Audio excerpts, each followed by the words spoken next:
Welcome to the video. In this video, we actually start cutting all the metal and designing the roof rack for all of the solar. We cut, we drill, and we tap the metal. So let's get into it. All right, we just picked up the angled aluminum from Metal Supermarkets. I actually ordered it this morning and they said it was ready to go. The cut is right, the cuts are good. Pretty excited about this. Got it all strapped down. Now time to head back and start drilling. So I really struggled to find the L pieces that I actually needed because I needed ones that were 146 inches long. That is 12 feet, 2 inches. I looked on McMaster, I looked all around, and Metal Supermarkets, I could order it down to the inch, and they provided. Cannot say enough about them. If you're having trouble looking for metal, go check them out. Okay, so I have the L rails. I have all the extruded. So the first step I think would be best would be to tap all of these holes before I cut them down, because if I have a problem, like I break a tap or something like that, then this will be the side that I cut, the side that I broke the tap on. So the other side, there's not going to be much forgiveness. I'm going to have to be extra careful. Hopefully this helps me weed anything out. Also, I'm going to be using some Tap Magic. Definitely want to use some tapping fluid. What it does is it helps the little shavings break away from the tap. It also helps keep the tap cold, keeps it lubricated. You don't want this dry seizing inside of there. Definitely a bad idea. Okay, so my 30 millimeter by 30 millimeter, 30 by 60, they have a 7 millimeter hole. So without actually having to drill anything, on this I can use a 5/16 by 24 tap. And I'm going to pretty much bury it all the way in there. So I'm going to be tapping as much as I can. So these are the bolts that I got. And if you look at I want as much thread engagement as possible since this is aluminum. So I'm going to try to screw this in. So basically this tap, I have to send it in all the way. Now it is kind of difficult to find a tap that you can send it in all the way, so you'll have to just keep doing measurements. You can see this tap actually bottoms out around here, which is, if you go by the head, it's just enough. You know what I mean? So I've already tapped one just to make sure everything was okay. So basically what I'm going to do is I'm going to put this into my DeWalt, and I've turned my DeWalt down to its higher torque, which is slower instead of as fast as possible. I've also set the clutch to 11, so it has a little bit of give. So basically what you want to make sure you're doing is keeping exactly parallel. You don't want to be at any kind of angle. Taps they're so hard that they'll break, they won't bend. You don't want anything jarring or anything like that. Some people really believe you should just do it all by hand. I think if you're careful enough, you can do it with a drill. The other thing I'm going to be doing is I'm going to be clamping each one of these down to the table as I go. And then I'm going to douse the tapping fluid right here and inside the hole and just work it in. And if I feel any resistance, slowly back it out and then keep going in. All I'm focused on is keeping the drill parallel with the hole. That way, because when you're turning, you kind of go like this a little bit. I'm thinking that this is the best option. The bolts I'm going to use are, 5/16 24 by 1.5 inches. Now, it was kind of difficult to find something this long without a shoulder, which basically means it doesn't have threads right here. And the L rail is quarter of an inch. So you can imagine that 1.5 inches minus a quarter of an inch. So I'm going to have 1.25 inches of engagement. That's where that sort of comes in. So I got 1.25 inches of engagement. So I think I'm good. I want as much engagement as possible, and I wanted bigger than 1/4-20. This is where a lot of the guesswork came in, and I wanted stainless, couldn't find stainless without a shoulder. I looked on McMaster, looked on Amazon, even looked around here at Ace Hardware, Home Depot, Lowe's. Couldn't find something without a shoulder that was stainless. So I'm just going to have to go with these. What I will do is I'll use the red Loctite once these are in there for good. There will be a bit of a process making sure all of this oil is out of the hole. Also, I recommend putting gloves on because this oil, it inevitably will touch your skin and it doesn't seem to wash off so well. But all right, let's get started. All right, so just take the tapping slow and steady. This is not a race. If you start going fast, you might have a tendency to break something. Your whole goal is to just let the tool do the work and keep the drill itself steady as you go in and out, focusing on the sound of the motor. I really focused on the sound of the motor to see if it started binding up. You'll kind of hear a different tone in the motor. So just take this part slow and easy, but I'll bring you in right here to show you exactly what the tapping is like in real time. Okay, so I thought I would do the last one live so that you guys could see everything that I'm doing and the reasonings behind it.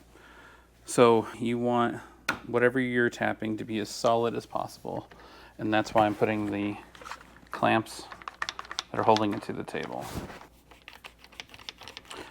Now you could use a vise, but the problem is this piece is so long that a table gives better support. Okay, so you can see these little channels in here, so it's not like a perfect hole. It has these little channels on the sides, which I think makes it better for tapping because those chips that the tap is making have a place to go. It also holds the tapping fluid pretty well. You can't really have enough tapping fluid realistically. Also, every time you're finished with the hole, make sure you clean off your tap. Best way to clean is with an air hose, but that definitely makes a mess.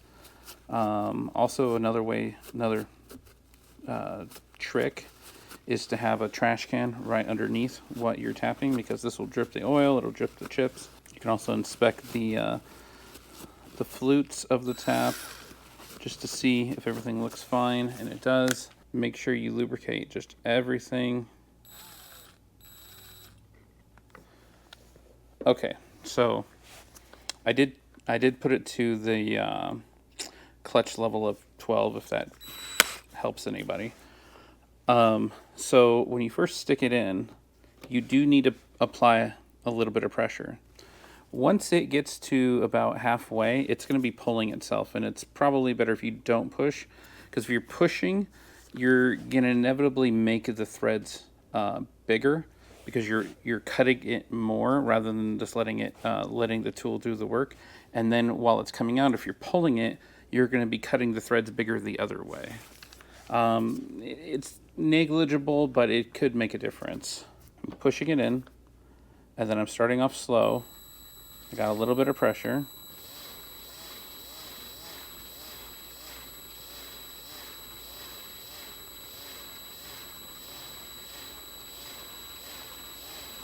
You can see I'm just going real slow.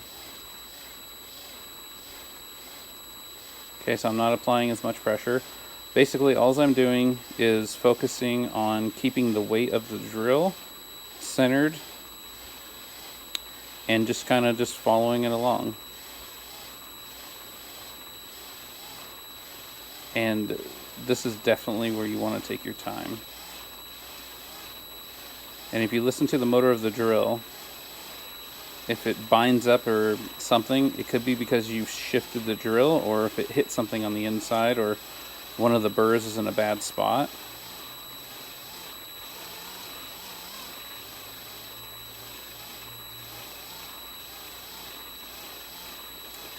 So as we get closer to the end of the tap, where it's tapered, I'm going to slow it down.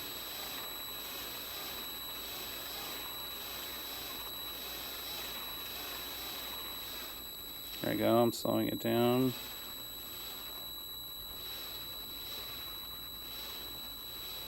Alright, that's about good. Okay, so still supporting the tool, always support the tool.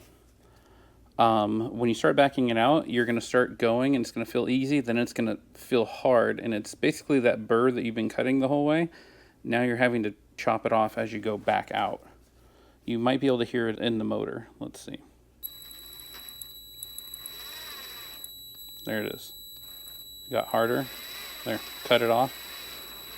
Now don't pull, just let the tool do its work. Don't get overconfident and just gun it on the way out. Certain taps you can do that with long flutes. This one seems to kind of have like a smaller flute to it. Flute basically means the part that has the thread cutting part on it. I'll show you when it comes out.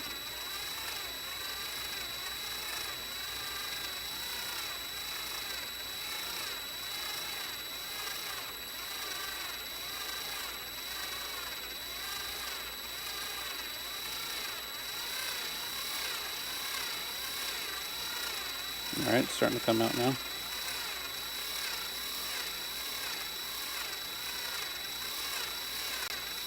I can still see that the flutes have oil on them, so that's a good sign. This cutting fluid is really good. There you go, it's almost out. There you go. So you could see when it was finished, it didn't just go boom like this because I wasn't pulling on it. I was just letting it do its work. If you go like this, those final threads could be destroyed. So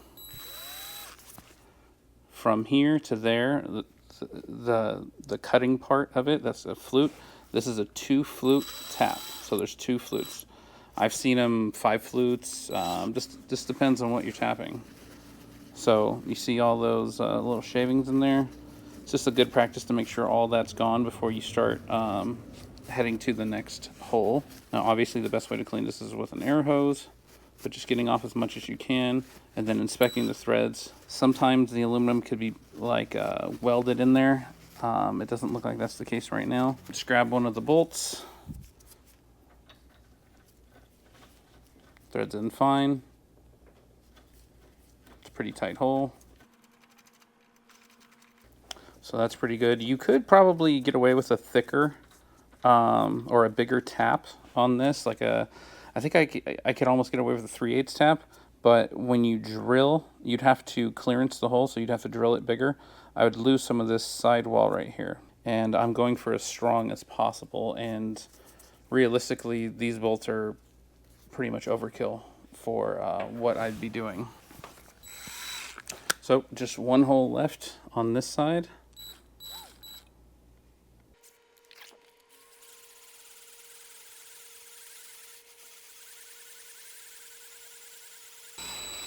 The reason you hear the motor going is because the 2 flutes, and I think it's because of those relief cuts in the hole. It's just how it's cutting. So now we're backing it out.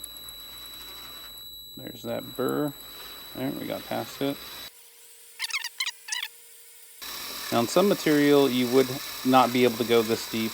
I think it's because of those relief cuts, and it's aluminum, and it's a brand new tap, and the cutting fluid's really good. But sometimes you gotta go in and out a whole bunch just for one hole. All right, so I don't see a point of cleaning these out just yet. Pretty much the only way we're gonna be able to clean these out is with an air hose and just blast it a bunch. And then before we assemble this and put Loctite on these, we're going to need to clean these out either with alcohol or acetone, just to make sure we can get as much of that oil out, because the Loctite is going to want to stick better if it's not all oiled up. We'll also kind of de-oil the screws. Now these are, I think they're nickel coated. Next step is going to be measuring and cutting these to length. Surprisingly enough, at my previous job where I was cutting these, you can actually cut these with a wood chop saw. I don't know if my wood chop saw can do it, because I got kind of like a little wimpy one, but we'll see if we can do it. Okay, so I kind of changed the plans a little bit. So here's one of the angles. I put a bunch of Sharpie right here, just black Sharpie. The other thing you can use is Dicom. The small beams, the small extruded that is just 30 by 30, that is going to be in the front and the back. I want to mount those first. So basically I'm making a box. And then because the middle of the trailer has that arch, probably for rain runoff or just more of an arch ceiling on the inside. So it's kind of flat in the front, flat in the back, and then slowly progresses into an arch and then comes back down. So what I think would be best would be to nail this down and just basically make a box out of it, and then progressively add in the struts as I get each measurement, because I don't really want these sitting on the roof. All the weight is going to be pushed to the outside. It's 30 by 30, so all you got to do is, if you have some calipers, you can do it with a ruler too. Just calipers make it so much easier. All right, so then I'm going to tighten up this screw. Don't do me like that. Tighten up that screw. All right, so basically one of the tricks that, geez, okay, there, no, 15 millimeter. So what you could do is you could ride, the top part is over, and then the bottom one is digging in, but you see it's scratching away the Sharpie. Makes your mark a lot easier. The other thing you can do is then go up the same way. All right, so if I wanted the bolt exactly flush, that's what I would do. I've already figured out that I'm gonna have a bit of a problem though. And that problem is over here. Let me get nice and in there. All right, so the head of that bolt, if I'm to be exactly 15 over and 15 up, that bolt's gonna be on that radius. Now, there's other ways that you could design around that. Like you could mill in a pocket, something along those lines. But I think what I'm going to do is I'm just going to bring this up. Unfortunately, that means the bottom part of that first strut won't be flush right there, which is what I was going for initially. But to make a pocket, it's going to take extra time, extra setup for not a lot of reward, and it's just going to be on top of the roof. So I think it's not going to be worth the squeeze, if you will. So I think I'm just going to move this up about 3 to 3.5 millimeters. So then that means that's going to put me at, let's go with 18.5. All right, so 18.5 millimeters. So I'm going to scribe a new line.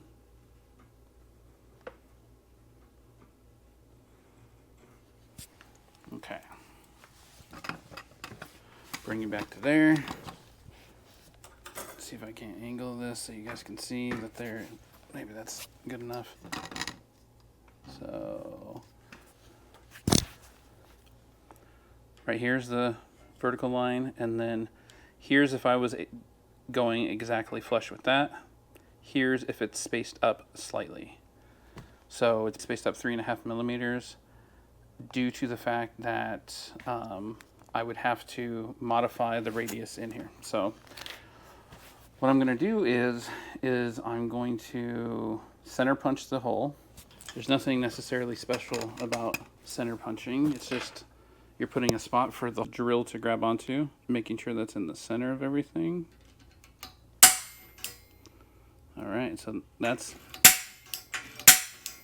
do it a couple of times, but that's exactly where the hole is going to be drilled. So probably what I'm going to do is I'm going to go through, I'm going to mark the other hole over there, and I'm going to take down the other one, which is on top of the trailer, and I'm going to mark that hole as well. But I think before that, maybe I'll take you up on top of the trailer so that you guys can see what I am talking about. All right, so I have this just roughly set here. Basically space this out with a roll of masking tape. But you can see that this beam is hitting there in the middle compared to that beam, which is basically laying flat.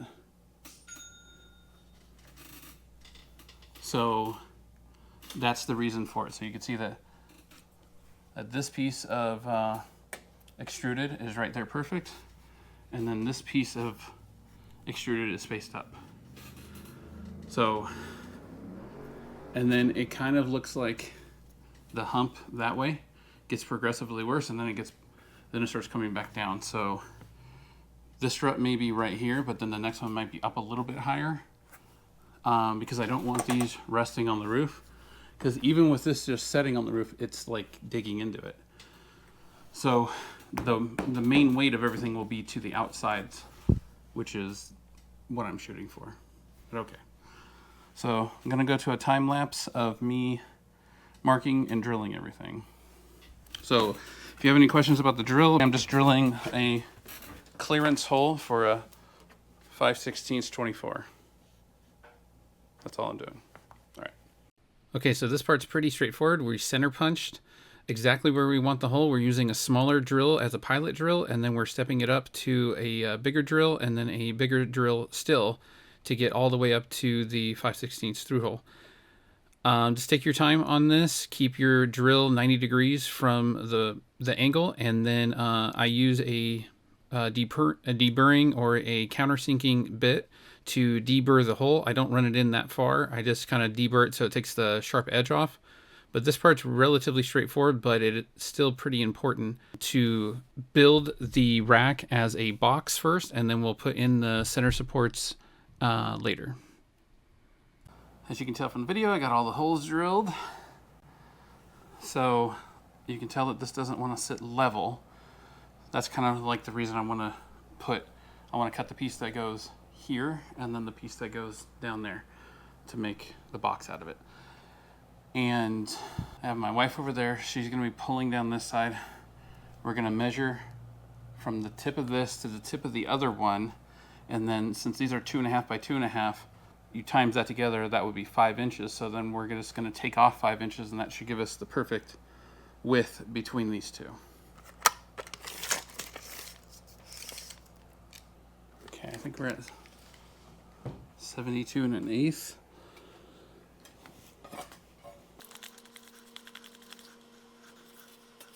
Yep, good. Okay, so I got the aluminum out here on the wood chop saw. I'm gonna measure this, and then hopefully I'm looking for about 67 1/8. I feel like I'm right there.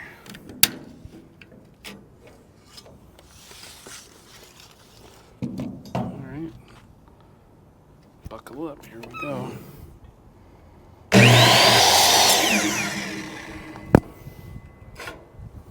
See? That's a wood blade. Cut right through it. Just gotta go slow. Look at that. Perfect. It's a pretty nice cut too. Also make sure that you're cutting your non-tapped end. Alright, so on to the second one. Also gonna do this one at 67 1/8. So when I do this, I actually rotate it because the teeth,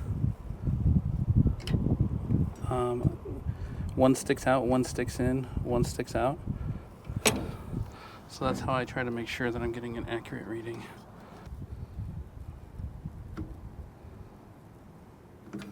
All right, so I believe that to be 67 1/8.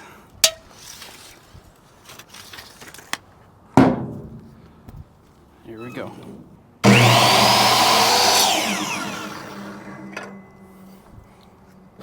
All right. Look at that. Love that. That was the other reason I had this sticker on there, and I don't even have to worry about getting it off unless I use those pieces. So now let's take these. All right, so that's dead on there. And it is dead on down here. You can see that there. See that there. Perfect. All right, so now what I'm gonna do is I'm gonna tap this side, and then I'll bring you back when I'm buttoning it up. All right, so I'm now gonna bolt it together. I did do the threads on the other side, and I also blew it out. So now I'm going to set it up here, put one side in, and then put the other side in. I'm not going to do any of this very tight, just snug. All right, here's the first one.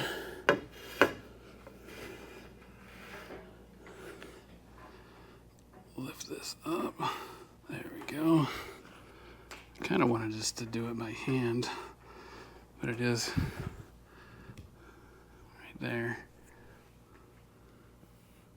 Not too bad. Okay, you got a ratchet. I just want it snug. I don't want to go too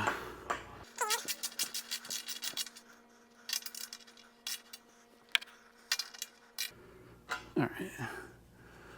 That looks good. All right, so I'm gonna do the other side now. All right, So you can see where this one's at.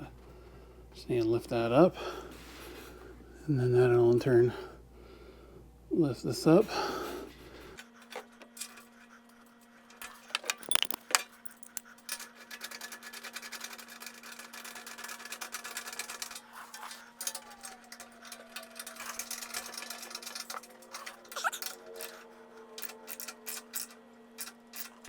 Alright, she is snugged up. Look at that. Perfect height, because it is not touching the roof. It is perfect. Alright, let's move to the back now. Alright, so we are at the back now. Just got to run the beam across. Looks like so far the dimensions are perfect.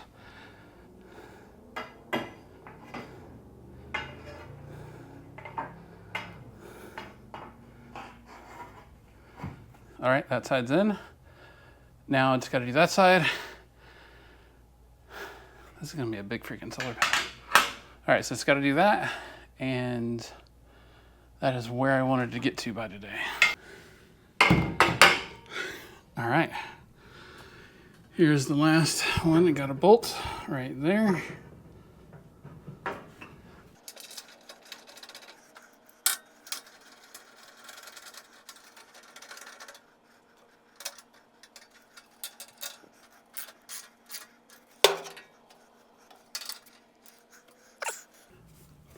She is all bolted in. So this is what I mean by making a box. So the outer perimeter, you know how you start building a puzzle, you put all the edge pieces. This is all the edge pieces.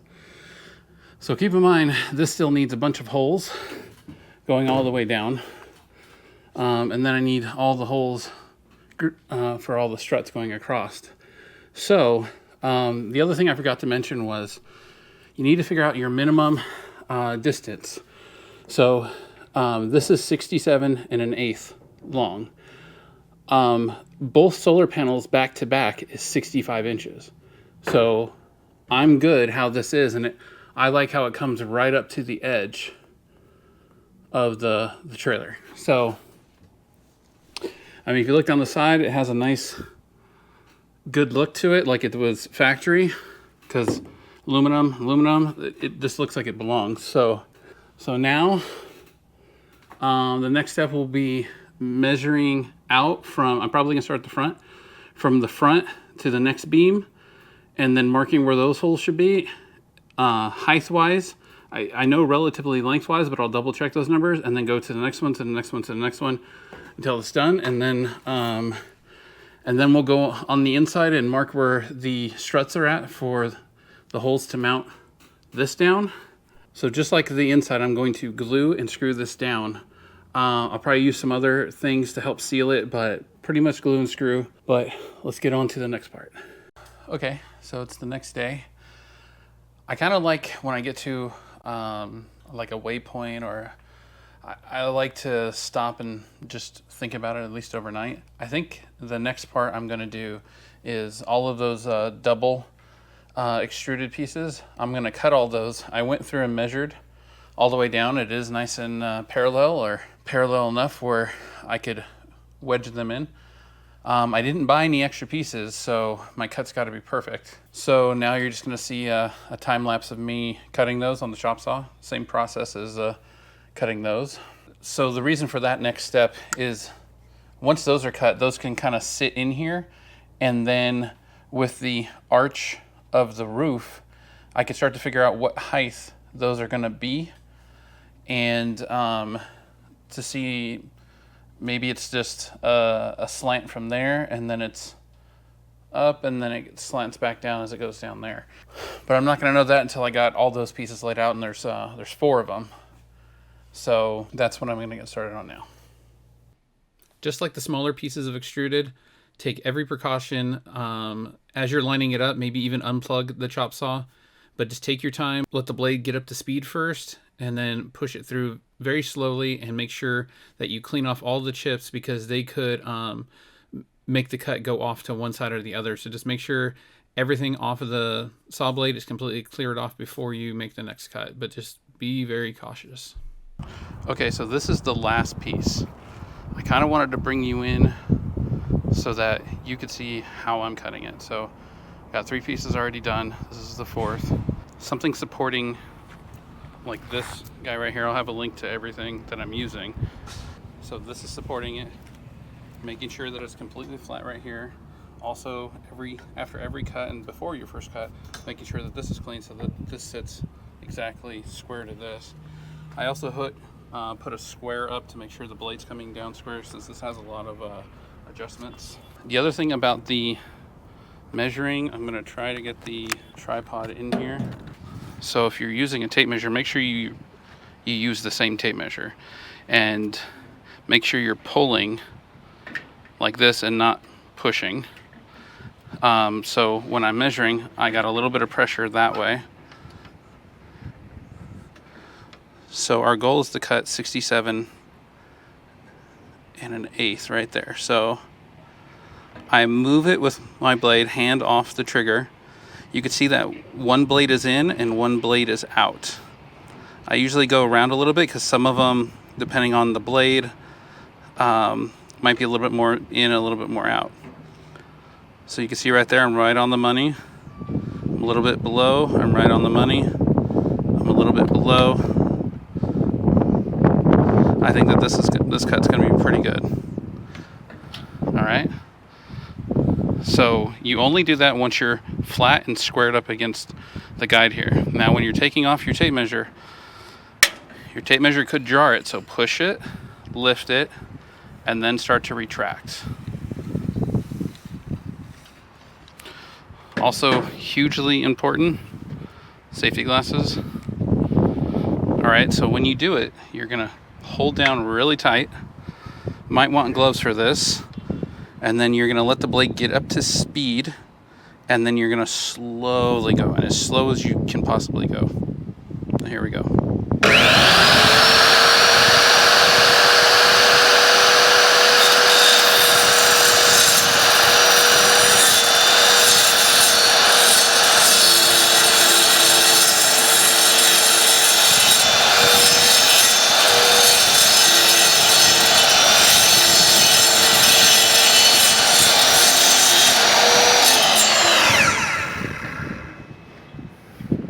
That's it. You could use clamps for this, but keep in mind, as something's clamping down, it could move. So another good way to double check everything is, usually this stuff is pretty good. What I mean is all the same length. So all of your end cuts should be exactly the same, which also helps out in the future in case you want to make something out of these. You'll have a bunch. Okay. So now that that is done, I'm gonna take them and then tap this other end. That's the other thing, is make sure you're cutting the opposite end, or else you're gonna have to tap it again. But I guess you could see what I was meaning now. If I broke a tap off in here, I would just cut that off and then have another chance at it. Now when I'm tapping these, I don't have another chance, but I'm pretty confident with the tap and that cutting fluid. So tap those, and then these are done. They just need to be installed, but any modification to these is pretty much done. I mean, I could deburr them a little bit, but they're done. But don't be afraid to just measure 3 times, 4 times, 5 times, get back up on the ladder, measure, and just keep measuring until you're confident. Because if you're not confident, you might have to buy extras. Another thing on the tape measure, if I measure the top going like this, measure these going like that. If you measure the top going like this, that's there's a degree of play in here in the end of this. See that right there? It's going to give you slightly different dimensions. Now, for some projects that could be pretty negligible, but I'm just saying, just be aware that play is there. So you could butt this up against something and get a measurement, and then be pulling against something and get a completely different measurement. But what I'm saying is that could play a role. All right, so I'm going to tap these, and then I'll bring you back in when I'm setting them up top, since you've already seen me tap. All right. Thanks for watching. In the next video, we really get to work on mounting everything on top of the trailer. We need to finish drilling all of the L rails. We need to line everything up to make sure that we have the right tolerances and all the panels fit. Then once I know I'm good to go, I mark out the L rails, clamp them, and start drilling all these holes, the mounting holes and then the crosspiece holes. Then I go and start bolting everything to the trailer to make sure everything fits. We're getting really close to fully mounting this and fully building it out. Also, some of the prep I need to do is mounting the glands. That's where all the wires are going to come through the roof of the trailer. So all that has to be taken into consideration because there's a beam that goes right through this, and then I'm mounting these in the middle of one of the solar panels, and I got to make sure that there's enough clearance so that these aren't banging against the solar panel. So a lot to go over. But thanks for watching. Like, share, subscribe, and stay tuned.